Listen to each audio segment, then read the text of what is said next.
Sometimes the most ordinary moments become the most extraordinary memories. Sometimes a loyal friend sees danger when nobody else can. Boone Walker was a mountain man who mostly kept to himself, living quietly in the Wyoming wilderness with his dog, Flint. They walked into the Dusty Lantern Diner that Tuesday morning, just looking for breakfast. But when Flint suddenly attacked a stranger's suitcase, everything changed. Inside that leather case were explosives and a timer, ready to destroy the peaceful town of Cedar Falls. The stranger tried to run, but Boone stopped him. A simple breakfast became the day that saved an entire community. But who was this stranger, and why did he want to hurt innocent people? How did a weathered mountain man and his faithful dog become heroes when the town needed them most? Before we jump back in, tell us where you're tuning in from, and if this story touches you, make sure you're subscribed, because tomorrow I've saved something extra special for you. The morning mist clung to the pine branches like an old man's whiskers, soft and grey in the early light that filtered through the canopy above Boone Walker's cabin. He stood on his weathered porch, coffee mug steaming in his calloused hands, watching the sun paint the mountain peaks in shades of gold and amber. This was his church, his sanctuary. This wild corner of Wyoming where the nearest neighbor lived 20 miles away, and the only sounds were wind through trees and the occasional call of a hawk circling overhead. Flint stretched beside him, a lean dog with the amber eyes of his coyote ancestry and the loyalty of a creature who'd found his place in the world. The dog's coat was a mixture of brown and grey, perfectly suited for blending into the rocky terrain they called home. His ears perked at every sound, always alert, always protective of the man who'd saved him from a trap 3 winters ago. Boone reached for his hand-carved walking stick, running his thumb over the tuck, mountain symbols he'd etched into the weathered oak during long winter evenings.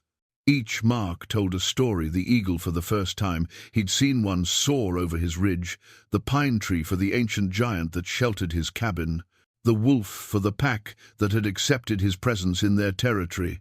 This stick had been his companion on countless walks through the high country, a piece of the wilderness he could carry with him.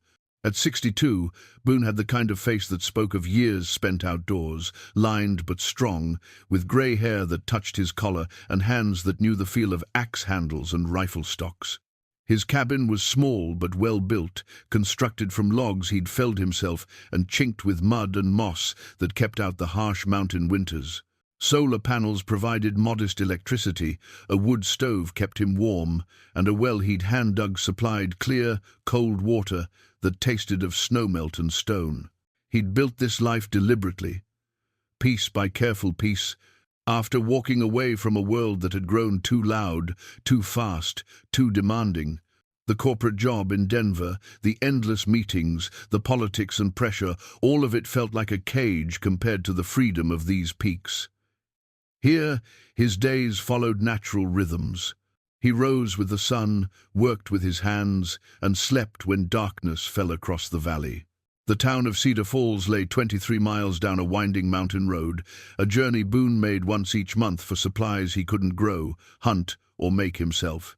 It was a small community of maybe 800 souls, the kind of place where folks still waved at strangers, and the local diner served coffee strong enough to wake the dead.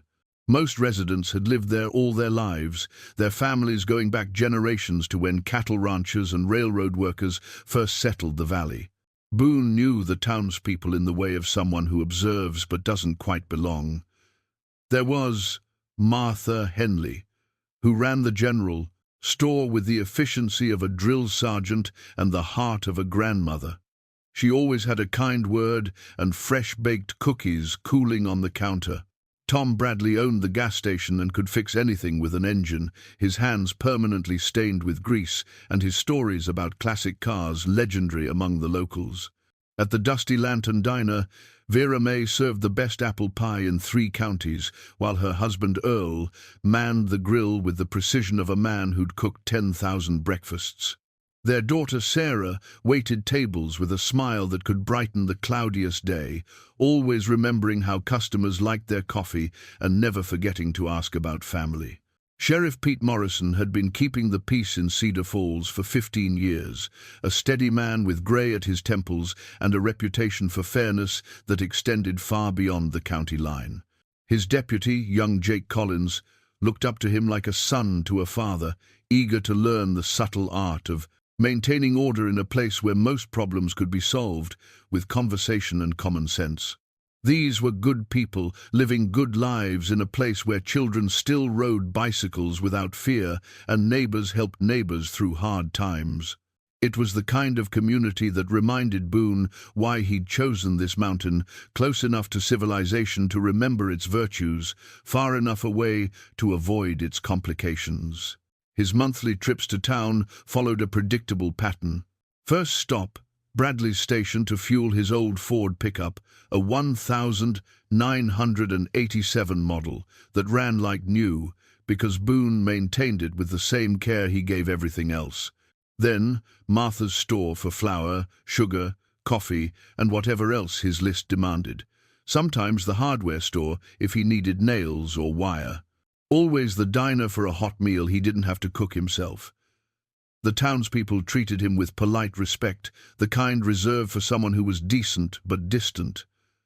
They called him Mr. Walker, nodded, when they passed him on the street, but rarely engaged in lengthy conversation. He preferred it that way.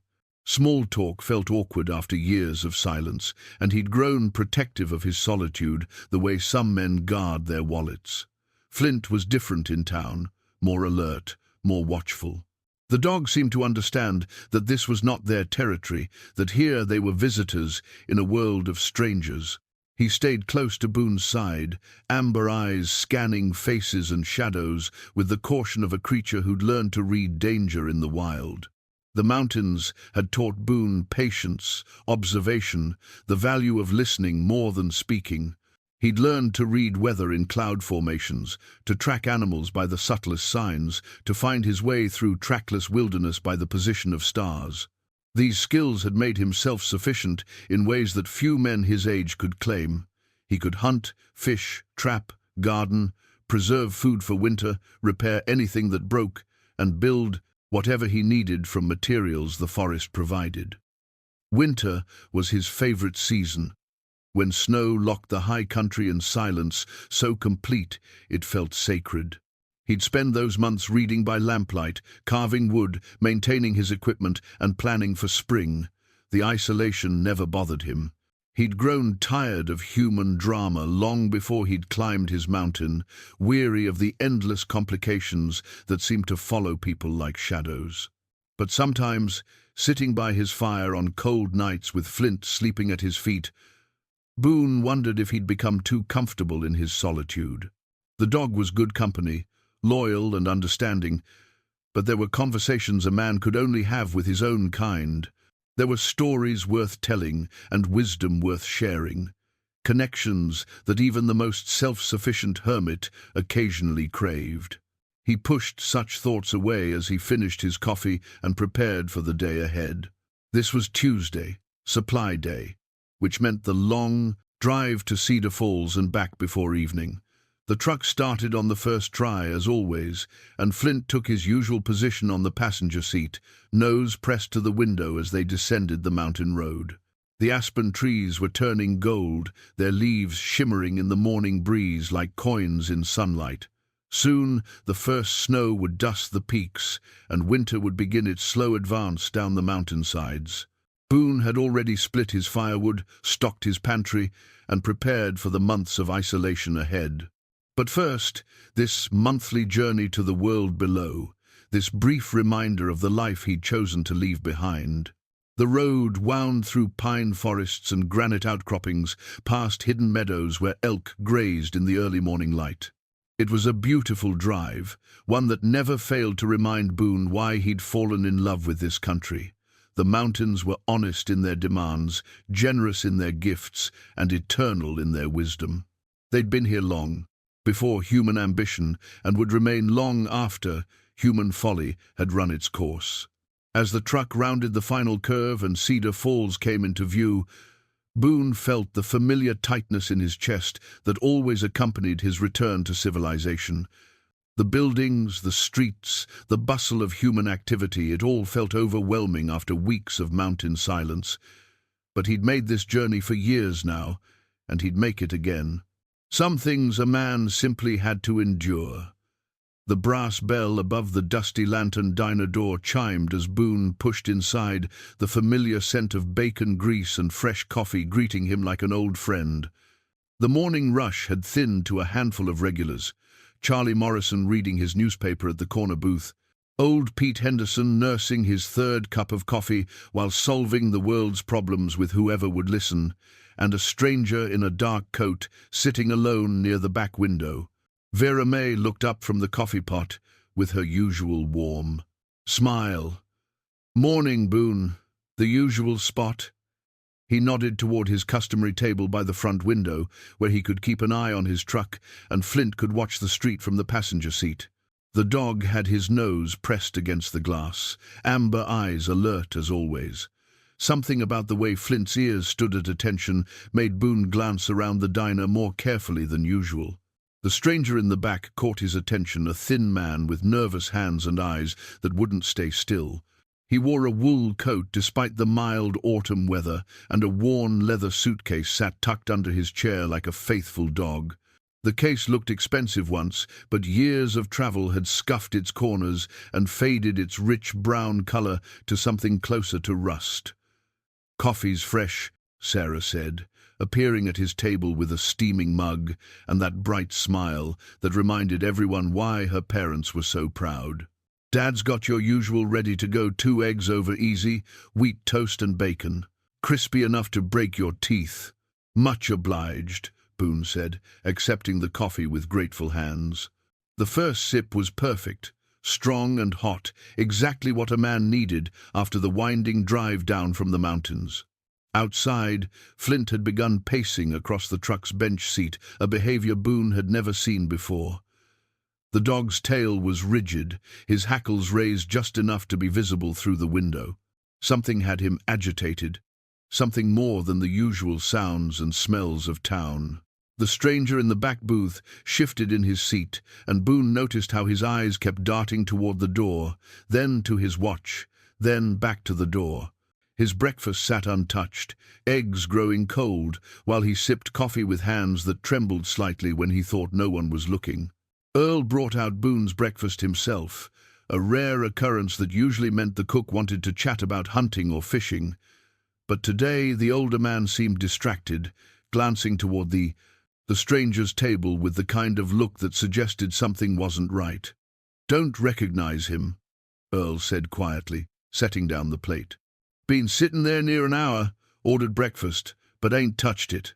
Keeps checking that old suitcase like it might run off." Boone cut into his eggs, letting the yellow yolk spread across the plate while he considered Earl's words.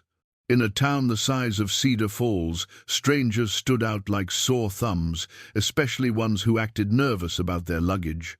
Through the window, Flint had begun scratching at the glass, whimpering in a way that made Boone's chest tighten.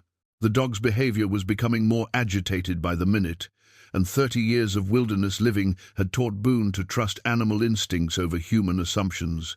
The stranger suddenly stood, reaching for his suitcase with movements too quick and jerky for casual departure.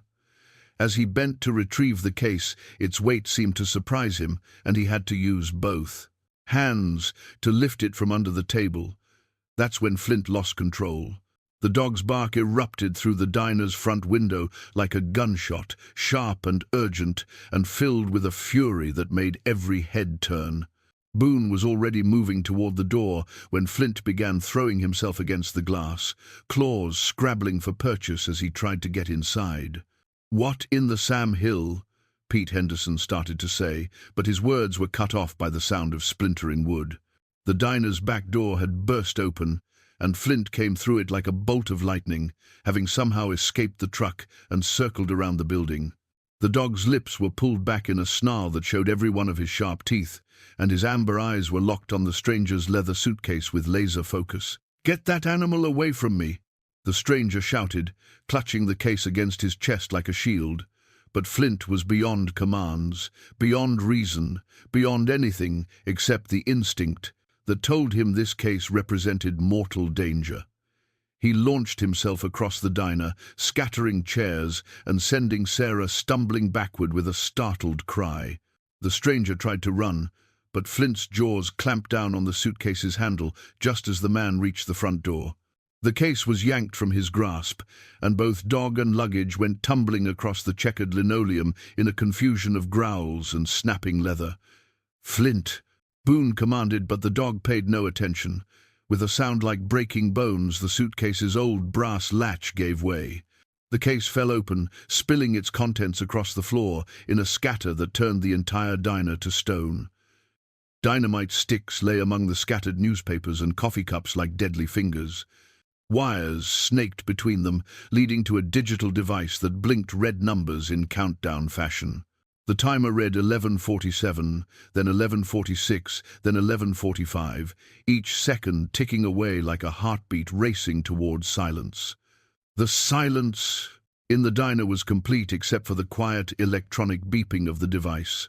Forks hung suspended halfway to mouths, coffee cups froze at lips. Even Flint had gone still, his job apparently done, amber eyes now watching the humans with the patience of a creature who delivered his warning. The stranger bolted for the door, but Boone was faster than anyone would have expected from a man his age. Years of mountain living had kept him lean and strong, and 30 years of walking rocky terrain had given him sure feet and quick reflexes. He caught the man 3 steps from the exit, one arm wrapping around his throat, while the other pinned his arms against his sides. The stranger struggled, but mountain work had given Boone the kind of strength that comes from splitting wood and hauling water and building shelter with hand tools. "Don't move," Boone said quietly, his voice carrying the authority of a man who'd faced down bears and lived through blizzards. "Nobody move." "Sheriff!" Morrison appeared in the doorway, drawn by the commotion, his hand already on his service weapon. His eyes took in the scene, the scattered explosives, the blinking timer, the stranger in Boone's grip, and his face went pale beneath his tan. "Sweet Jesus," he breathed. The timer continued its relentless countdown, 11:15, 11:14, 11:13. "Pete," Boone said calmly, "you need to call the state boys. Tell them we've got a bomb." Through it all, Flint sat quietly beside the ruined suitcase, tongue lolling out in satisfaction. His tail gave a single wag, as if to say the job was done, and he was ready for whatever came next. The stranger had gone limp in Boone's arms, all fight drained out of him now that his plan had crumbled to pieces on a diner floor. Whatever he'd intended to accomplish with those explosives, a mountain man's dog had just saved an entire town from finding out. The state bomb squad arrived from Cheyenne within 2 hours. Their van, equipped with robots and protective gear that looked like something from a science fiction movie. Agent Lisa Caldwell, a woman in her 40s with steel-gray hair and the calm demeanor of someone who'd defused more bombs than she cared to count, took charge of the scene with quiet efficiency. The dusty lantern had been evacuated and cordoned off with yellow tape that fluttered in the mountain breeze like warning flags. The entire block had been cleared, residents and business owners standing behind barriers, while specialists in heavy suits examined the device that Flint had uncovered. Boone sat in Sheriff Morrison's office, the stranger handcuffed to a chair across from him, while Flint dozed at his feet. The dog seemed remarkably untroubled by the morning's events, as if discovering bombs was just another day's work for a creature who'd learned to trust his instincts above all else. The stranger had given his name as David Kellner, though Agent Caldwell had already confirmed through fingerprints that he was actually Marcus Webb, a former mining engineer with ties to several radical environmental groups. His hands shook as he sipped the coffee Sarah had brought over before the evacuation, and his eyes never left the small wooden cross that hung from a chain around his neck. "The timer was set for 11:15 this morning," Agent Caldwell explained to the assembled group. "That's exactly when the school bus would have been passing the diner on its way to pick up the Henderson children. The explosion would have killed everyone in that building and likely damaged the hardware store next door." Boone's jaw tightened, as the implications sank in. The Henderson family had been part of Cedar Falls for 3 generations. Old Pete's grandchildren rode that bus every morning, their bright faces pressed against the windows as they waved at familiar faces on Main Street. But why? Sheriff Morrison asked, his voice heavy with the burden of protecting people he'd known all his life. What did this town ever do to deserve something like this? Webb looked up from his coffee, his face pale but defiant. "The mine," he said quietly, "the copper mine up in Eagle Valley. It's poisoning the groundwater, killing everything for miles downstream.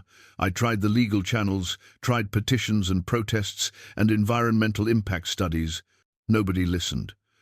"So you decided to murder innocent people?" Boone asked, his voice carrying the edge of a man who'd spent too many years watching civilization's failures from a safe distance.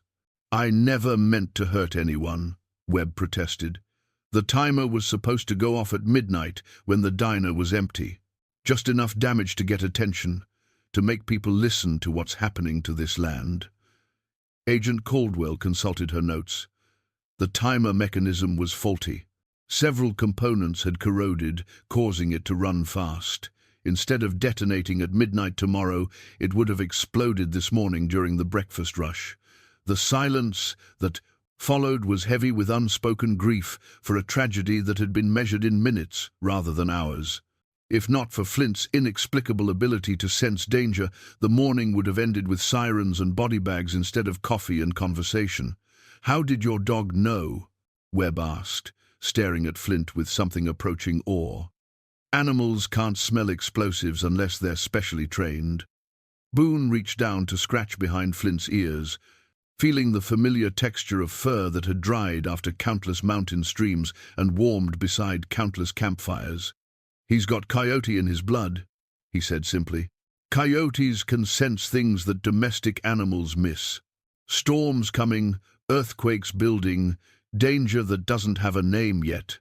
Through the office window, Boone could see the townspeople gathered in small groups behind the police barriers. Martha Henley had her arm around Vera May, whose tears had finally stopped, but whose hands still trembled when she thought about how close they'd come to losing everything.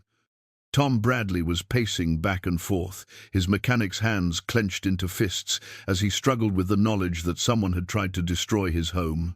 These were people who'd never hurt anyone, who'd built their lives on the simple premise that hard work and kindness were enough to make a decent existence. The idea that someone would target them for the crimes of a distant mining company seemed as foreign as visitors from another planet. Sheriff Morrison's radio crackled with updates from his deputy, who was helping coordinate the scene. "Pete, the bomb squad says we're all clear. Device has been disarmed and removed. They want to interview anyone who had contact with the suspect." "Webb was staying at the Pineview Motel," Agent Caldwell added, consulting her phone. "My team is searching his room now. We'll need statements from everyone who saw him in town, particularly anyone who might have noticed suspicious behavior." Boone thought back over the morning, remembering how Webb had sat alone in the back booth, how his hands had shaken, how he'd kept checking his watch, as if waiting for something to happen. The signs had been there for anyone observant enough to notice them, but in a small town where strangers were rare but not unheard of, unusual behavior was easily explained away. "He's been here 3 days, Sheriff Morrison said, reading from his notes. "Paid cash for the motel room, told Betty Carson he was a freelance writer researching small-town life for a magazine article. She thought he was a little odd, but writers are supposed to be odd." The wooden cross around Webb's neck caught the afternoon light streaming through the office window. It was hand-carved, probably made by someone who'd learned woodworking the old way, with patience and attention to detail. The irony wasn't lost on Boone.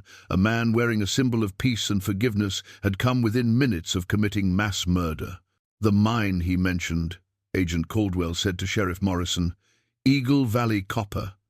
What can you tell me about it?" Morrison rubbed his forehead with the gesture of a man carrying too much responsibility. "Started operations about 5 years ago. Big company out of Denver, promised jobs and tax revenue for the county. There've been some complaints from environmental groups, but nothing that seemed serious enough for this kind of response. Serious enough for him, Boone observed quietly. Webb looked up with eyes that held equal parts conviction and regret. You don't understand what they're doing up there. The chemicals they're using, the waste they're dumping into Eagle Creek. In 10 years, this whole valley will be a dead zone. The fish are already dying, and the elk won't drink from the stream anymore. So you appointed yourself judge and jury, Agent Caldwell said with the tone of someone who'd heard too many justifications for inexcusable acts. Someone had to do something, Webb replied, his voice barely above a whisper. Outside, the townspeople were beginning to drift back to their businesses and homes, the immediate crisis over, but the questions still hanging in the mountain air like morning mist. A stranger had come to their peaceful valley carrying death in a leather suitcase, and only the instincts of a half-wild dog had prevented unspeakable tragedy. By late afternoon, the federal agents had finished their preliminary investigation and taken Webb into custody.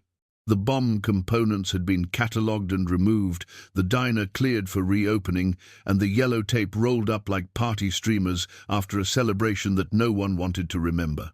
But Cedar Falls didn't feel the same. Boone sat at his usual table in the dusty lantern, watching Vera May wipe down surfaces that were already clean. Her movements were mechanical, repetitive, as if the familiar motions could somehow restore the sense of safety that had been shattered along with Webb's suitcase latch.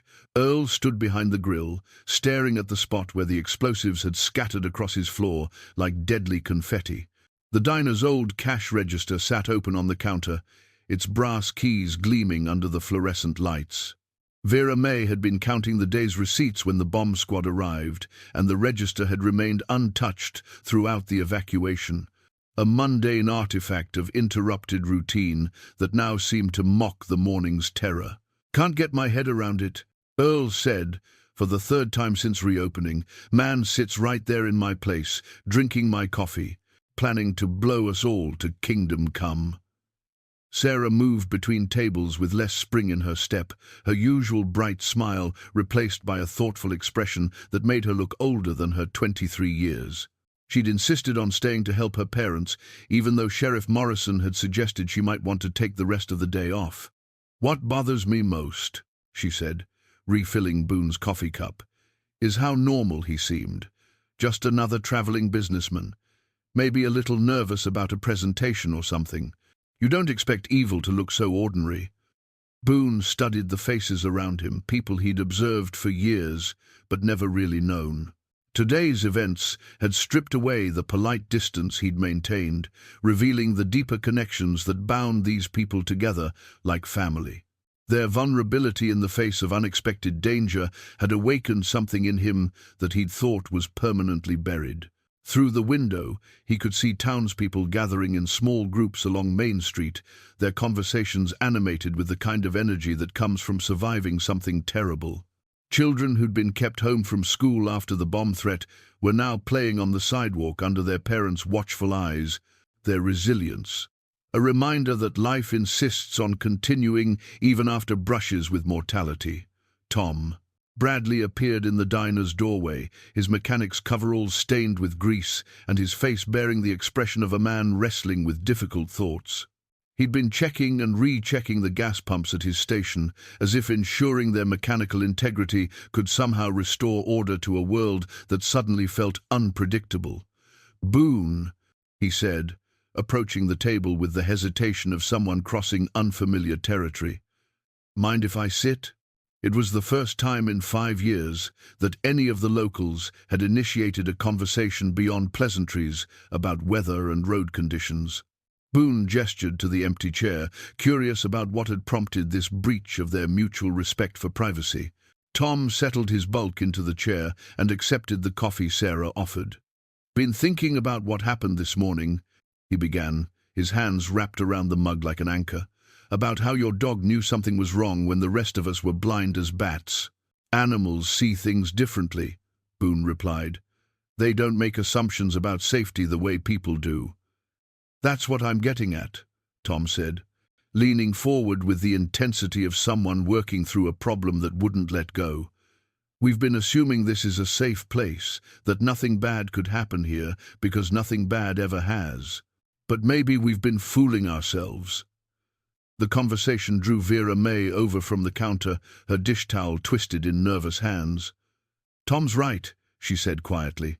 "I keep thinking about how that timer was ticking away while we served breakfast and chatted about the weather. Death was sitting right there in our dining room, and we never suspected a thing." Earl emerged from the kitchen, wiping his hands on his apron. 27 years I've been cooking in this place," he said. "Served thousands of meals to thousands of people. Never once occurred to me that someone might walk through that door planning murder." "But they did," Sarah added, her voice carrying a note of wonder that wasn't entirely pleasant. "And if Boone hadn't been here, if his dog hadn't sensed the danger—" She didn't finish the sentence, but the implication hung in the air like smoke from a distant fire. The randomness of their salvation was almost as disturbing as the proximity of their destruction. A mountain man's monthly supply run and a dog's inexplicable instincts had been all that stood between Cedar Falls and catastrophe. "Question is," Tom said, "what do we do now? How do we go back to normal when normal almost got us killed?" The question revealed the deeper wound that Webb's attack had inflicted. The bomb itself had been defused and removed, but the explosive idea that their peaceful valley could be targeted by forces beyond their understanding would take much longer to neutralize. The innocence that had protected them from fear was gone, blown away, as surely as if the device had actually detonated. "Maybe normal wasn't as safe as we thought," Boone observed, speaking the truth that everyone was dancing around. "Maybe we need to pay more attention to the world outside our valley." Vera May sat down at the table, abandoning pretense that she needed to keep working. "My grandmother used to tell stories about the old days, when folks had to watch out for raiders and claim jumpers. She said people looked after each other because they knew danger could come from anywhere, anytime. Different kind of danger now," Earl said, joining the impromptu gathering. "Can't shoot a bomb with a rifle or drive off environmental terrorists with a shotgun." The brass cash register caught the late afternoon light, its open drawer a reminder of interrupted normalcy. But the conversation around Boone's table suggested something new was beginning to emerge from the ruins of their shattered assumptions, a recognition that safety was something they would have to create rather than simply assume. "Maybe that's not all bad," Sarah said thoughtfully. "Maybe we've been living too separate, too trusting that nothing could touch us here." Boone felt something shifting in his chest, a loosening of the barriers he'd built around his solitary life.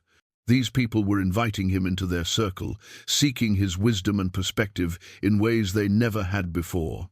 The morning's crisis had revealed not just their vulnerability, but also their strength and their capacity for connection when it mattered most. 3 days after the bombing attempt, Boone found himself driving down the mountain road to Cedar Falls for the second time in 1 week, something that hadn't happened in the 5 years since he'd established his monthly routine. The reason sat beside him in the truck's cab, a detailed topographical map of Eagle Valley that he'd spent 2 nights studying by lamplight, marking water sources, access roads, and the location of the copper mine that had driven Webb to attempted murder. The map was hand-drawn on heavy parchment, created by his own careful measurements during hunting trips through the high country. Every contour line represented hours of walking and observation, every stream and ridge noted with the precision of a man who understood that accurate maps could mean the difference between life and death in wilderness terrain. Red ink marked the mine's boundaries, blue traced Eagle Creek's path through the valley, and green indicated the areas where Boone had noticed changes in wildlife behavior over the past 2 years. Sheriff Morrison had called that morning with a request that surprised them both. The FBI wanted to interview Boone about the area around the mine, seeking his perspective as someone who knew the high country better than anyone else in the region. Agent Caldwell had learned about his reputation from questioning townspeople, discovering that the quiet mountain man was regarded as the valley's unofficial expert on everything above the tree line. The meeting was scheduled for 10 o'clock at the sheriff's office, but Boone had arrived early to spend time observing the town's mood in the aftermath of Webb's arrest. The rhythm of daily life was slowly returning to Cedar Falls, but subtle changes marked the passing of their collective innocence. Conversations were quieter, glances more watchful, and the easy trust that had characterized small-town interaction was tempered by new awareness of the world's potential for sudden violence. At the hardware store, old Ben Crawford was installing new security cameras above the entrance. The Pine View Motel had placed a sign requiring guests to show identification and provide emergency contact information. Even the post office had added a bulletin board asking residents to report suspicious activities or unfamiliar vehicles in the area. Boone parked outside the sheriff's office and studied his hand-drawn map one final time. The red lines marking the mine's perimeter had grown larger over the past 18 months, expanding into areas that had once been pristine wilderness. The operation was bigger than most residents realized, carving roads and clearings deep into country that few people ever visited. Agent Caldwell was waiting in Morrison's office, her laptop open and several aerial photographs spread across the desk. She looked up when Boone entered, her gray eyes sharp with the intelligence that had made her one of the Bureau's leading experts on environmental terrorism. "Mr. Walker," she said, standing to shake his hand. "Thank you for coming in. I understand you know the Eagle Valley area better than anyone." Boone unfolded his map on the desk beside her photographs. "Been hunting and hiking up there for most of 20 years, he said simply. Watched it change since the mining started. The contrast between his hand-drawn chart and the Bureau's satellite imagery was striking. Where the government photos showed broad areas of terrain in clinical detail, Boone's map revealed the intimate knowledge of someone who had walked every trail and crossed every stream. His notations included seasonal water levels, wildlife migration patterns, and the subtle environmental changes that only long observation could detect. Webb mentioned contamination in Eagle Creek, Agent Caldwell said, pointing to the blue line that wound through Boone's map. "Have you noticed anything unusual in your travels?" Boone traced the creek's path with his finger, remembering morning walks along its banks in years past. "Fish kills started about 18 months ago," he said. "Not dramatic, just fewer trout in pools where they used to be thick as fleas. Elk stopped drinking from the upper reaches around the same time." Sheriff Morrison leaned forward with interest. "You never mentioned that before." "Wasn't asked," Boone replied. "Besides, animals change their habits for lots of reasons. Could have been drought, predator pressure, natural cycles. But when you add it to Webb's claims about chemical contamination, it starts to paint a picture." Agent Caldwell finished. She opened her laptop and pulled up a series of environmental reports. "The mine is required to file quarterly water quality assessments with the state. All of them show readings well within acceptable limits."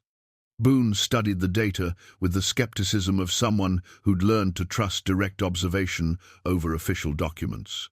"Where do they take their samples?" "Here," she said, pointing to a location on the satellite photo. "About 2 miles downstream from the processing facility." Boone's weathered finger found the same spot on his hand-drawn map. "That's below, where Willow Creek feeds into Eagle Creek. Willow runs clear and cold year-round, comes off snowmelt from the high peaks. Would dilute anything coming from upstream." The insight was simple but significant.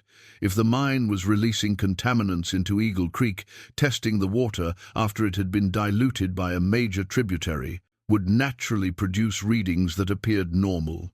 Whether this was deliberate deception or bureaucratic oversight, the result was the same: potential environmental damage was being masked by inadequate monitoring.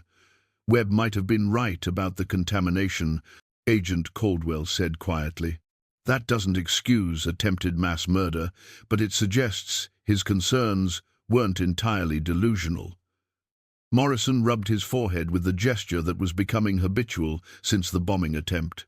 "So we've got a legitimate environmental problem that drove a man to terrorism, and a mining company that may be hiding evidence of contamination. Great. Through the office window, Boone could see Main Street returning to its normal mid-morning pace. Martha Henley was arranging produce outside the grocery store, while her grandson helped carry boxes. The scene was peaceful and familiar, but knowledge of the larger forces at work in Eagle Valley added an ominous undercurrent to the bucolic setting. "There's something else," Boone said, returning his attention to the map. "Webb couldn't have planned this operation alone. The bombing, I mean. He might have been the one carrying the device, but someone else had to provide technical expertise." Agent Caldwell's eyes sharpened. "What makes you say that?" "His hands," Boone replied, remembering details from their confrontation in the diner. "Clean, soft, like he worked in an office. But assembling explosive devices requires mechanical skill, comfort with tools and chemicals. He didn't strike me as someone who knew his way around a workshop." The observation opened new questions about Webb's connections and the possibility that his attack was part of a larger environmental extremist network. If other members of his group remained at large, Cedar Falls might still be in danger. That evening, Boone sat in his cabin, with Flint stretched out beside the fireplace, studying a collection of newspaper clippings that Agent Caldwell had given him before he left town. The articles, dating back 3 years, documented a pattern of environmental activism that had gradually escalated from peaceful protests to property damage to the attempted bombing in Cedar Falls. The headlines told a story of increasing frustration. Environmental group challenges mine permits, protesters chain themselves to mining equipment, eco-warriors sabotage company vehicles. Webb's name appeared in several of the permits, earlier articles, as a spokesperson for the Sierra Alliance, a group that claimed corporate mining was destroying the American West, one mountain at a time. Boone's reading glasses, a recent concession to age that he kept hidden from the townspeople, perched on his nose as he examined a photograph from 18 months ago. Webb stood with 4 other activists beside Eagle Creek, holding a dead trout while pointing accusingly at the mine's processing facility in the background. The image captured the moment when legitimate environmental concern had begun its transformation into something darker and more desperate. The reading glasses were an artifact of approaching mortality that Boone found difficult to accept. For 62 years, his vision had been sharp enough to spot elk at a mile and track deer through thick timber. The gradual blurring that made small print difficult felt like a betrayal by his own body, a reminder that even mountain-hardened men eventually succumb to time's relentless advance. Flint raised his head as a truck engine rumbled up the mountain road, an unusual sound this late in the evening. Visitors were rare at any time, but after dark they were virtually unheard of. Boone folded the newspaper clippings and moved to the window, watching headlights wind through the pine trees toward his clearing. Sheriff Morrison's patrol car pulled into the yard, followed by a second vehicle that Boone didn't recognize, a dark sedan with government plates and windows, tinted black as midnight. Agent Caldwell emerged from the passenger side of the sheriff's car, while 2 men in suits climbed out of the sedan, their movements suggesting the kind of training that came from federal law enforcement academies. "Evening, Boone," Morrison called out as they approached the porch. "Sorry to bother you so late, but we've got developments that couldn't wait until morning." Boone invited them inside, noting how Flint remained alert but calm in the presence of the visitors. The dog's acceptance suggested these people posed no immediate threat, though his amber eyes continued to track their movements with the wariness of a creature that had learned to read human intentions. Agent Caldwell got straight to business. "We arrested 2 more members of Webb's group this afternoon in Denver, a woman named Jennifer Hayes and a man called Thomas Garrett. Hayes is a chemist with expertise in explosives, and Garrett is a former Army demolitions expert who was dishonorably discharged 5 years ago." The news confirmed Boone's suspicion that Webb hadn't acted alone, but it also raised disturbing questions about the scope of their operations. Professional bomb-making skills suggested capabilities that went far beyond the crude device that Flint had uncovered in the diner. They had materials for at least 6 more bombs, one of the federal agents added, along with detailed plans for attacks on mining operations throughout Colorado, Wyoming, and Montana. Cedar Falls was apparently just the beginning. Boone felt a chill that had nothing to do with the mountain evening. The idea that his peaceful valley had been selected as the opening move in a larger campaign of environmental terrorism was almost impossible to process. The randomness of it, the fact that innocent people had been targeted simply because they lived near a mining operation, spoke to a kind of fanaticism that he'd thought belonged to distant conflicts in foreign countries. "There's more, Agent," Caldwell continued. "During questioning, Hayes revealed that they've been monitoring your movements for weeks. They know about your monthly trips to town, your routines, even the location of this cabin." The violation of his privacy was almost as disturbing as the threat itself. For 5 years, Boone had lived in the comforting illusion that his mountain sanctuary was unknown to the outside world. The discovery that strangers had been watching him, cataloguing his habits, treating him as a potential obstacle to their plans, shattered the sense of security that had made his solitary life possible. "Why would they be watching me?" he asked, though part of him already knew the answer. "You're the only person in the area with extensive knowledge of the high country," Sheriff Morrison explained. "If they wanted to target the mine directly or establish a base camp for extended operations, they'd need to avoid someone who might spot their activities." Agent Caldwell opened a folder, spread several photographs across Boone's kitchen table. The images showed his cabin from various angles, clearly taken with telephoto lenses from concealed positions in the surrounding forest. There were pictures of him splitting wood, working in his garden, even sitting on his porch with his morning coffee.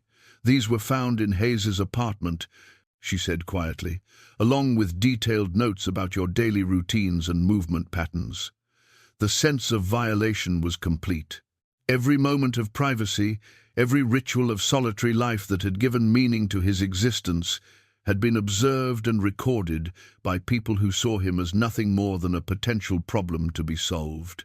The mountain sanctuary that had protected him from civilization's complications had been penetrated by the very forces he'd sought to escape.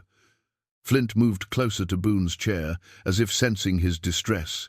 The dog's warm presence was comforting, a reminder that loyalty and trust still existed in a world that seemed increasingly defined by surveillance and suspicion. "What do you need from me?" Boone asked, pushing aside his personal feelings to focus on the larger threat. "We want to place you and the town under protective surveillance," Agent Caldwell replied. "At least until we're certain we've rounded up all members of this cell." The idea of federal agents watching his every move was almost as disturbing as the knowledge that terrorists had been doing the same thing. But the alternative, remaining vulnerable to attack while environmental extremists plotted violence, was clearly unacceptable. The simple mountain life he'd built was colliding with a complex world that refused to leave him alone. The revelation came at dawn, delivered by Agent Caldwell's urgent phone call that shattered the mountain silence like a gunshot. Boone had been awake for an hour, standing on his porch with coffee steaming in the cold air, watching the sun paint the peaks in shades of gold and rose. The beauty of the morning felt almost mocking now, knowing that danger lurked behind every shadow and strangers watched his every movement from concealed positions in the forest. "Mr. Walker," Caldwell's voice crackled through the static. "We need you in town immediately. There's been a development that changes everything." The drive down the mountain road felt different now, laden with the knowledge that his truck might be followed, his movements tracked, his destination anticipated by people who meant him harm. Flint sensed his tension, sitting more alertly in the passenger seat, amber eyes scanning the tree line for threats that might emerge without warning. At the sheriff's office, Boone found chaos barely contained within professional facades. Agent Caldwell looked haggard, as if she hadn't slept in 24 hours. Sheriff Morrison paced behind his desk, phone pressed to his ear, while he coordinated with state authorities. 2 additional federal agents worked at laptops, their screens filled with data that seemed to multiply faster than anyone could process it. "We got it wrong," Caldwell said, without preamble as soon as Boone entered the office. The environmental terrorism angle, Webb's group, everything. It was all misdirection, designed to hide the real plot. She gestured to a conference table covered with documents, photographs, and what appeared to be financial records. Webb wasn't an environmental extremist trying to stop the mine. He was being paid by the mining company to create a terrorist incident that would justify increased security measures and federal protection for their operations. The words hit Boone like a physical blow. Everything they'd believed about Webb's motivations, about the threat to Cedar Falls, about the environmental conspiracy, all of it had been carefully orchestrated deception. The leather journal lying open on the conference table contained Webb's real plans, written in his own hand, documenting payments from Eagle Valley Copper and detailed instructions for creating a false flag operation. The journal was bound in cracked brown leather, its pages filled with Webb's meticulous handwriting that chronicled 18 months of planning and preparation. Bank deposit records were paper-clipped to pages describing meetings with mining company executives.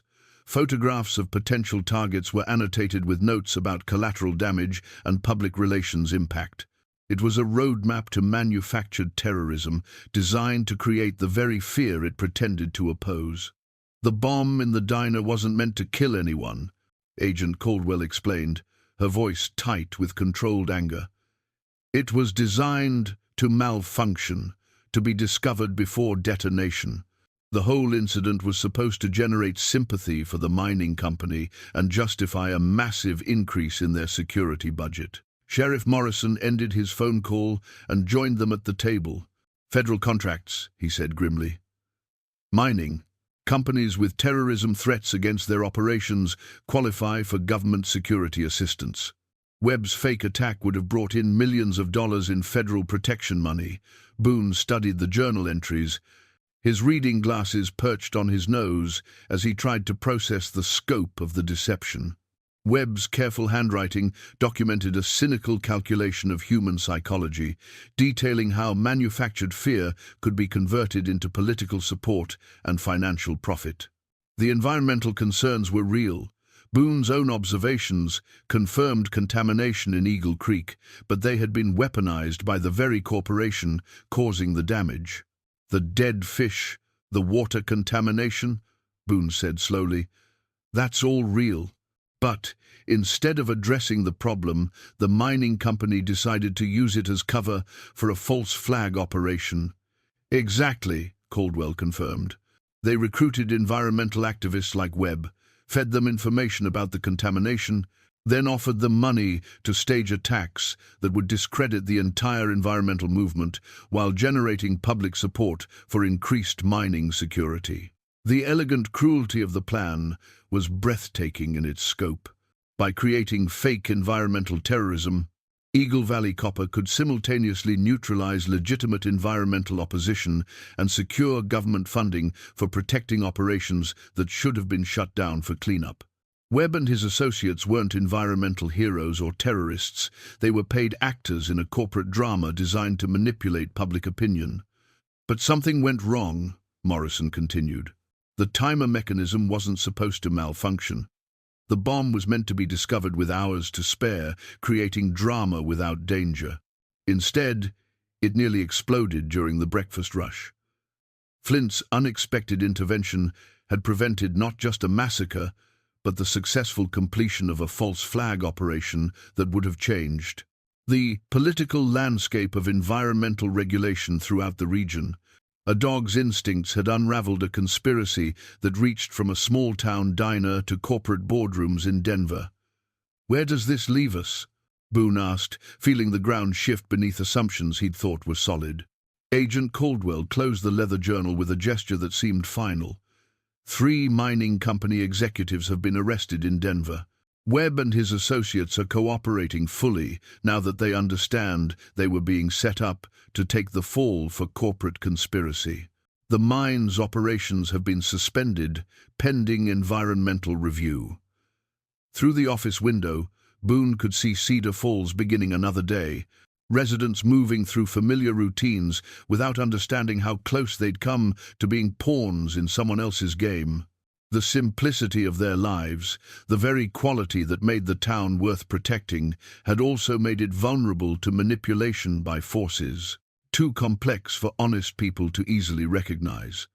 "The environmental damage is real," Caldwell added. "Your observations about wildlife behavior and water contamination were accurate, but instead of addressing the problem through legal channels, corporate executives decided it was cheaper to manufacture terrorism and blame environmentalists."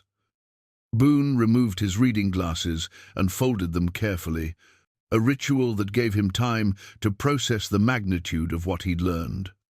The conspiracy wasn't just about money or environmental damage, it was about the weaponization of fear itself, the deliberate creation of conflict between groups that should have been working together to protect the land they all called home.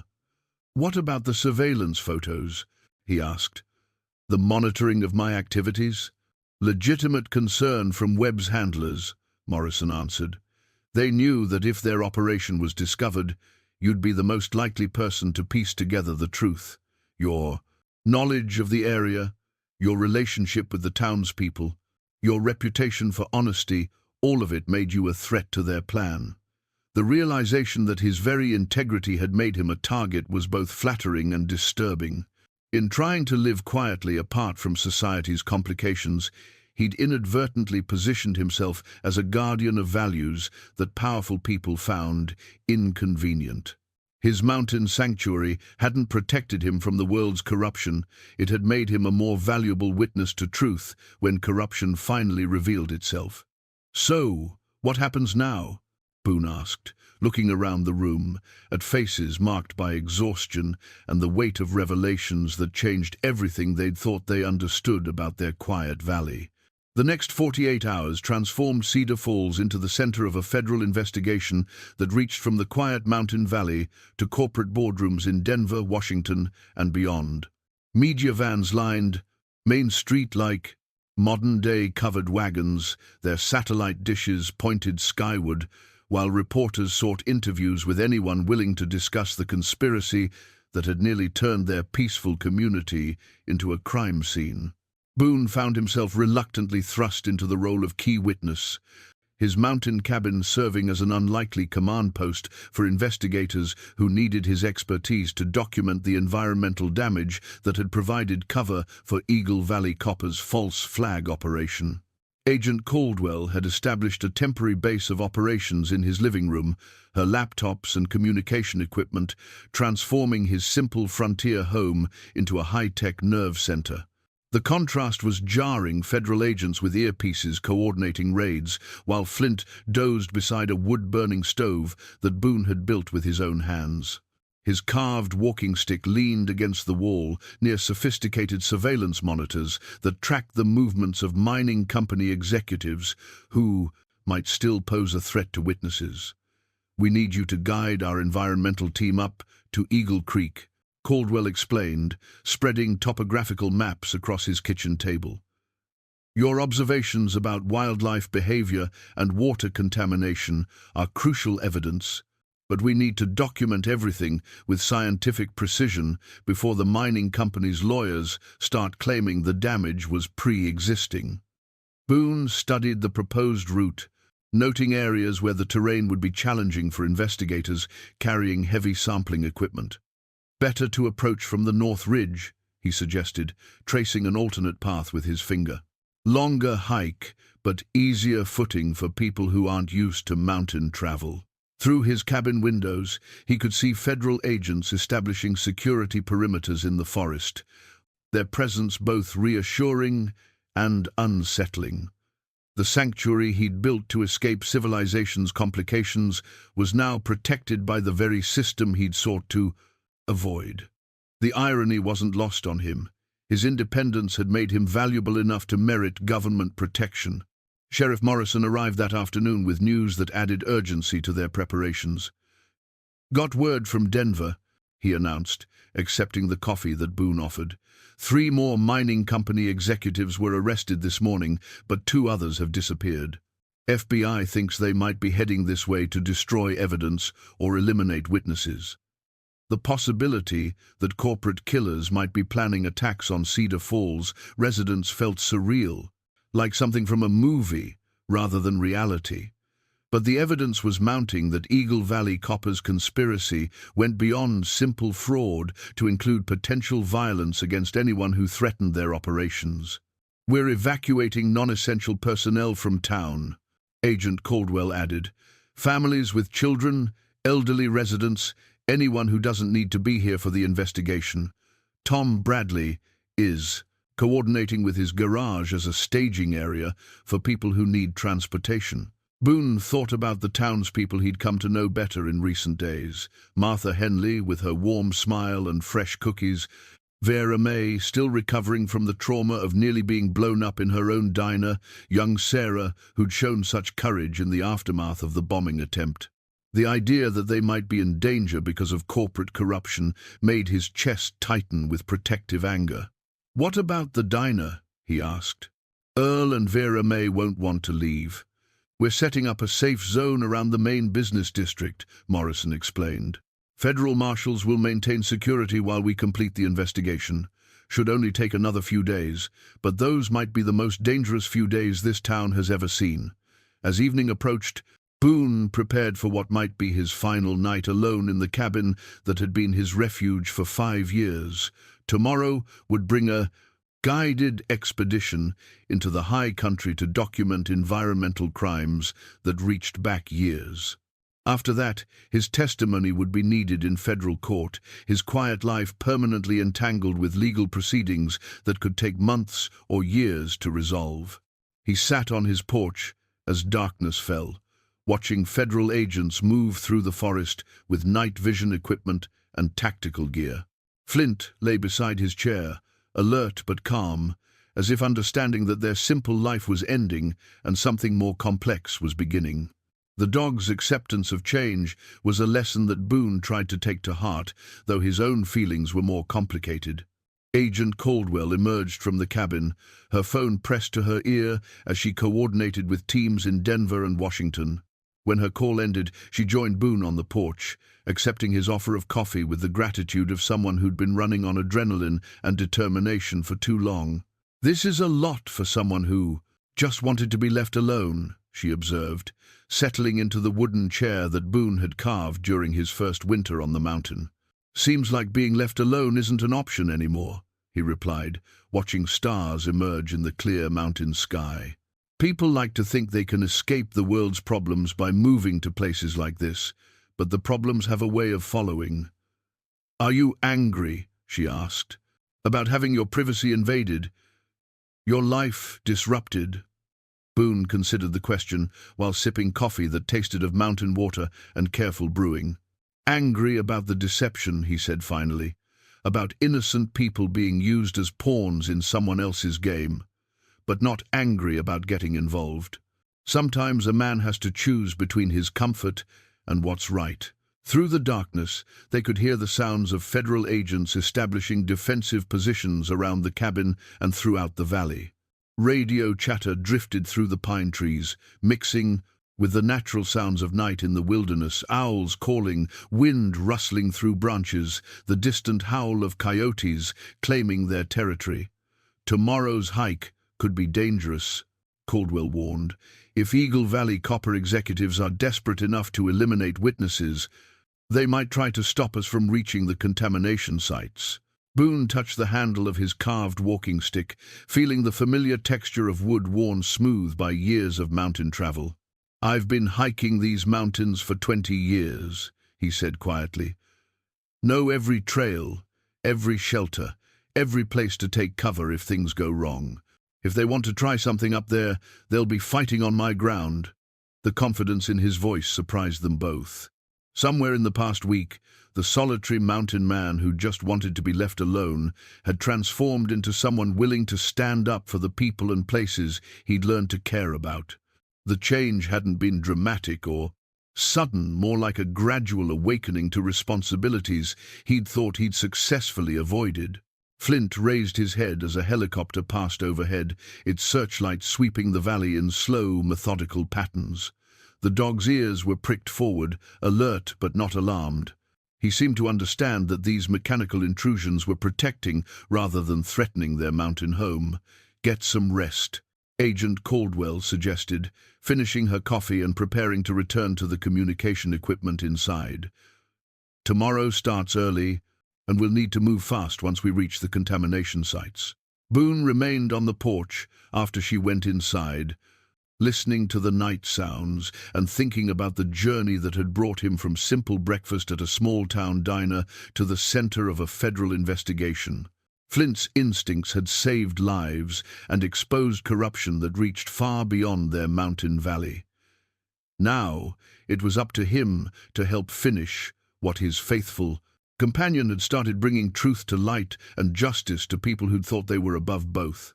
The stars wheeled overhead in patterns as old as the mountains themselves, indifferent to human schemes, but somehow comforting in their eternal reliability. Tomorrow would bring whatever it brought, but tonight was still his one last evening of peace before stepping fully into a world he'd spent 5 years trying to escape. Dawn broke cold and clear over the mountain peaks as Boone led a convoy of federal vehicles up the winding Forest Service road toward Eagle Creek.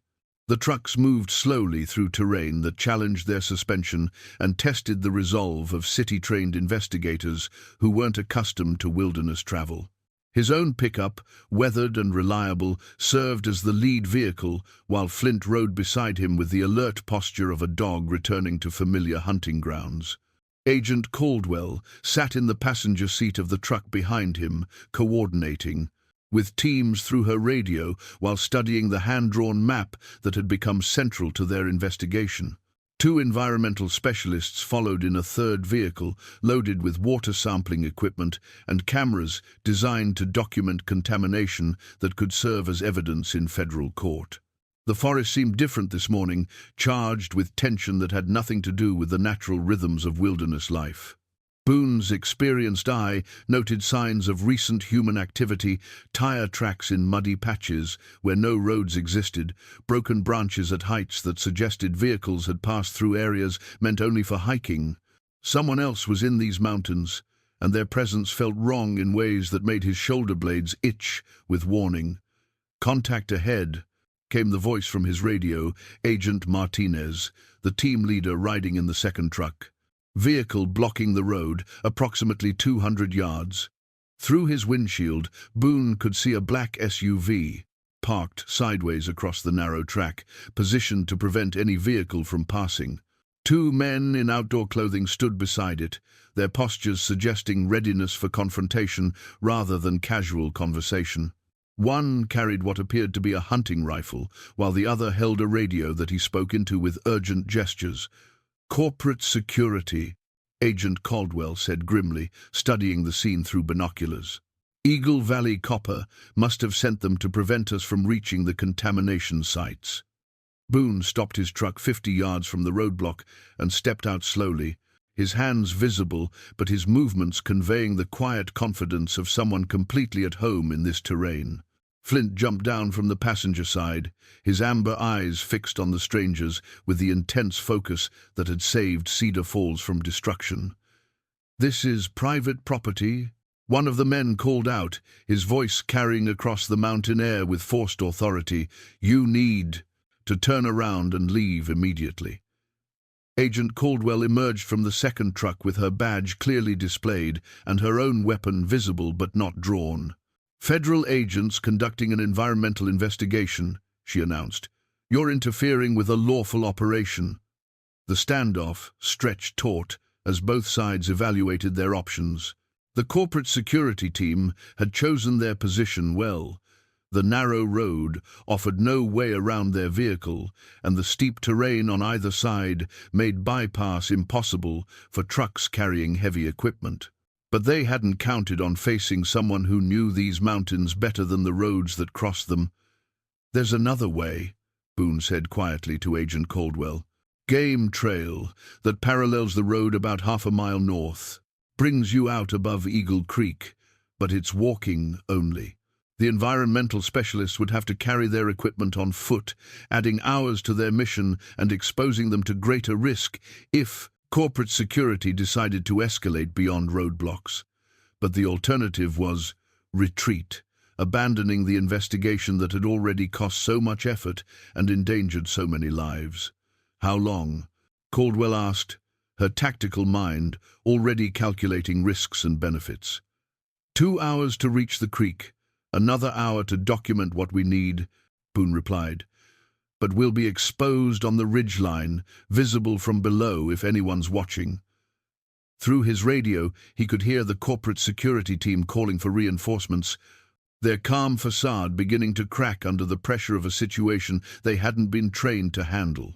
These were private contractors hired to intimidate rather than fight, but desperation could make anyone dangerous. We go on foot, Agent Caldwell decided. Martinez, stay with the vehicles. If we're not back in 4 hours, call for helicopter extraction. The decision transformed their mission from a routine evidence-gathering expedition into something that felt more like a military operation. Federal agents checked their equipment and adjusted their gear, while Boone shouldered his pack with the efficient movements of someone who'd made countless journeys into the high country. Flint seemed to understand that danger lay ahead. His ears were pricked forward, his nose testing the mountain air for scents that didn't belong. The dog's alertness was infectious, reminding everyone that they were entering territory where corporate interests had already demonstrated willingness to use violence.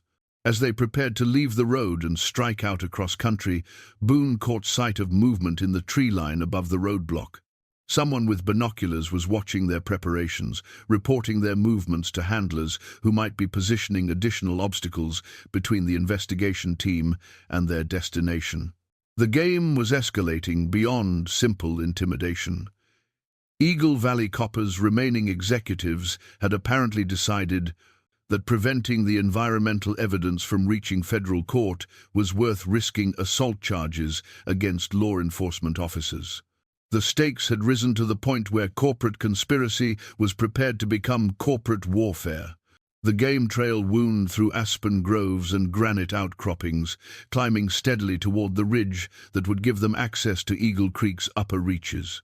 Boone moved with the steady pace of someone who understood that mountain travel was about endurance rather than speed, while the federal agents behind him struggled with equipment that hadn't been designed for wilderness hiking. Flint ranged ahead of the group, his nose working constantly as he tested the air for signs of human presence. The dog's behavior had grown increasingly agitated as they climbed, his amber eyes scanning the forest with the intensity of a predator sensing danger from multiple directions. Movement on the left flank, Agent Caldwell whispered into her radio. Her ears, voice barely audible above the sound of wind through pine branches. 200 yards, moving parallel to our route. Boone had seen them, two corporate security contractors attempting to shadow their progress through terrain they didn't understand. Their movements were clumsy, broadcasting their position to anyone with woodland skills, but their presence meant the confrontation was escalating beyond simple roadblocks. The ridgeline opened before them like a window into the heart of the mountains, revealing Eagle Creek winding through the valley below. But the view also revealed the scope of environmental destruction that had driven Webb to desperate measures. Where pristine wilderness should have stretched toward distant peaks, mining operations had carved raw wounds into the landscape. Chemical-settling ponds reflected the morning sun like mirrors, their surfaces too bright and uniform to be natural water. Tailings piles rose like artificial mountains beside processing, facilities that belched steam into the clear mountain air. The contrast between untouched forest and industrial devastation was stark enough to make Agent Caldwell curse softly under her breath. There, Boone said, pointing to a section of Eagle Creek that ran orange-brown instead of the crystal clear it should have been. That's where the contamination starts. You can see the chemical discharge from here. Doctor Sarah Chen, the environmental specialist, began unpacking her water sampling equipment with the efficiency of someone who documented corporate crimes in dozens of locations. Her portable laboratory could provide preliminary analysis within minutes, generating the hard data needed to support federal charges against Eagle Valley Copper's executives. The sound of rotors echoed off the valley walls as a helicopter appeared over the eastern ridge, flying low and fast toward their position. For a moment, Boone hoped it might be federal reinforcements, but the aircraft's corporate markings and aggressive approach suggested otherwise. "Take cover," Agent Caldwell ordered, her weapon drawn as the helicopter circled their position like a mechanical vulture. The aircraft landed on the ridge 50 yards away, disgorging 4 men in tactical gear who moved with the precision of military contractors rather than corporate security guards. Their equipment was professional grade, their positioning tactical, their intent unmistakably hostile. "Federal agents," Caldwell called out, her badge visible as she took position behind a granite boulder. "You're interfering with an ongoing investigation." "Private property," the lead contractor replied, his voice amplified by the kind of confidence that came from superior firepower and corporate legal protection. "You're trespassing, and we're authorized to use necessary force to remove you." Boone found himself caught between two worlds, the peaceful wilderness he'd called home for 5 years and the violent confrontation that corporate greed had brought to his mountain sanctuary. But as he watched Dr. Chen continue her work despite the threat, collecting evidence that could protect Eagle Creek from further contamination, he realized that some things were worth fighting for.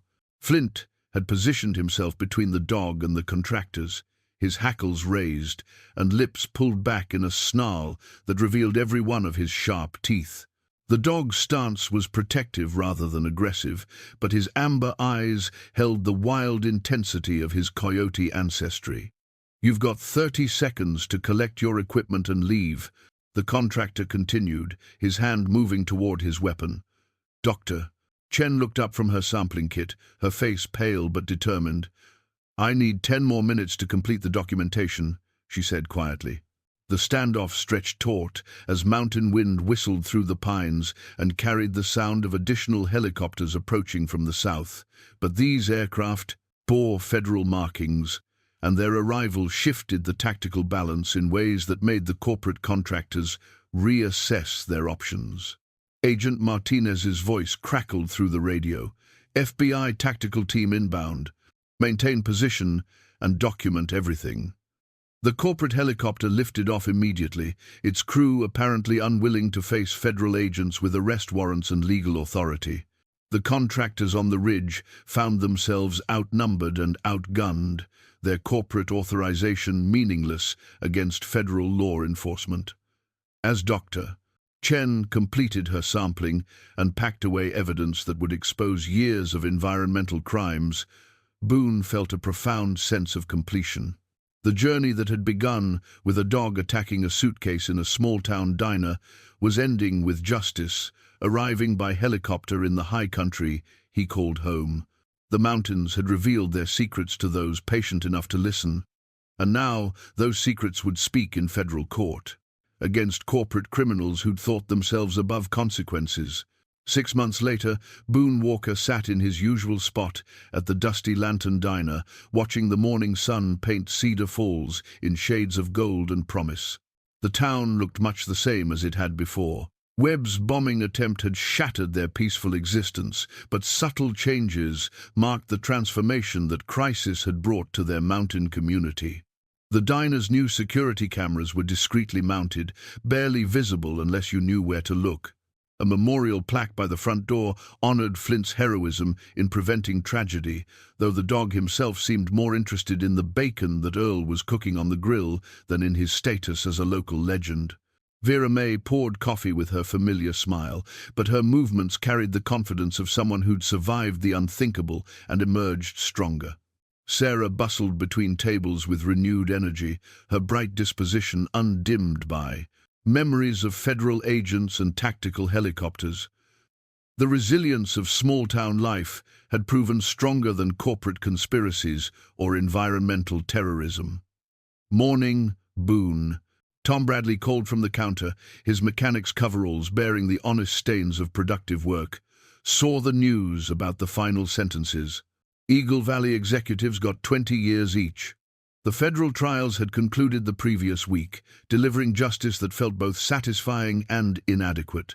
Corporate criminals would spend decades in prison for conspiracy, environmental crimes, and attempted terrorism, but the damage to Eagle Creek would take generations to repair. Still, the cleanup had begun, funded by asset seizures that had stripped the mining company of its profits and properties. Webb himself had received a reduced sentence in exchange for his cooperation, testifying against his corporate handlers with the fervor of a man who'd discovered how thoroughly he'd been manipulated. His environmental concerns had been real, his methods misguided, his exploitation by corporate interests complete. The wooden cross he'd worn during his arrest now hung in the sheriff's office, a reminder that good intentions could be weaponized by those without conscience. Sheriff Morrison entered the diner, his morning routine unchanged, despite the media attention that had briefly made Cedar Falls famous. "Coffee for the road, Vera May," he said, accepting the thermal cup that would fuel his patrol through valleys that felt safer now that their hidden dangers had been exposed. Through the window, Boone could see the bustle of a community that had learned to balance caution with trust, awareness with optimism. Martha Henley was arranging fresh produce outside her store while chatting with neighbors about everything except the federal investigation that had consumed their lives for months. The hardware store displayed a new selection of environmental monitoring equipment purchased with federal grants that would help residents track the creek's recovery. Agent Caldwell had visited the week before, driving up to his cabin in a government sedan that looked out of place among the pine trees and granite outcroppings. She'd brought news of the final convictions and an offer that surprised them both, a consulting position with the FBI's Environmental Crimes Unit, drawing on his wilderness expertise to investigate corporate malfeasance in remote locations. "Lot of companies think they can hide their crimes in places like this," she'd explained, gesturing toward the mountains that surrounded his clearing. "They underestimate people like you. Folks who know the land well enough to spot changes that shouldn't be there." Boone had declined the offer, but the conversation had planted seeds of possibility that continued growing in unexpected directions. His testimony during the trials had revealed a gift for explaining complex environmental issues in terms that judges and juries could understand, translating scientific data into stories that resonated with human experience. Dr. Chen had contacted him about writing a book documenting the Eagle Creek investigation, combining his wilderness observations with her scientific analysis to create a guide for detecting environmental crimes. The project appealed to him more than federal employment, a chance to share knowledge without abandoning the mountain sanctuary that had shaped his perspective. The brass cash register at the diner counter had been restored to working order, its mechanical reliability a comforting constant in a world where electronic devices could be hacked or manipulated. Vera May's daily receipts reflected a steady increase in business as visitors came to see the place where a dog's instincts had prevented tragedy and exposed corporate corruption. Flint dozed beside Boone's chair, his amber eyes occasionally opening to survey the diner's familiar sights and sounds. The dog showed no awareness of his heroic status, content with belly rubs and bacon scraps while leaving human recognition to the humans who seemed to need it. His simple wisdom remained a lesson in living moment by moment without dwelling on past glories or future anxieties. As Boone finished his breakfast and prepared for the drive back to his cabin, he reflected on the journey that had transformed him from hermit to witness to something approaching community elder. The isolation he'd sought was gone, replaced by connections that felt more valuable than the solitude they'd displaced. Young families were moving to Cedar Falls, drawn by the story of residents who'd stood up to corporate power and won. The elementary school was expanding, the library adding computers funded by federal grants, the fire department training volunteers who understood that threats could come from unexpected directions. The mountains still called to him each morning, their peaks unchanged by human drama, their wildlife recovering as Eagle Creek slowly ran clear again. But now his daily hikes included stops to check water quality monitors and chat with researchers documenting the restoration process. His sanctuary had become a classroom where the intersection of human ambition and natural law was studied and understood. Evening would find him on his porch with coffee steaming in the mountain air. Flint stretched beside his chair, both of them listening to sounds that spoke of healing rather than hiding. Sometimes the most extraordinary thing a man could do was simply bear witness to truth when others preferred comfortable lies. The mountains had taught him patience and observation. The crisis had taught him courage and connection. The combination felt like wisdom earned rather than wisdom inherited, rooted in experience that no amount of reading could provide. Sometimes the most ordinary moments did become the most extraordinary memories.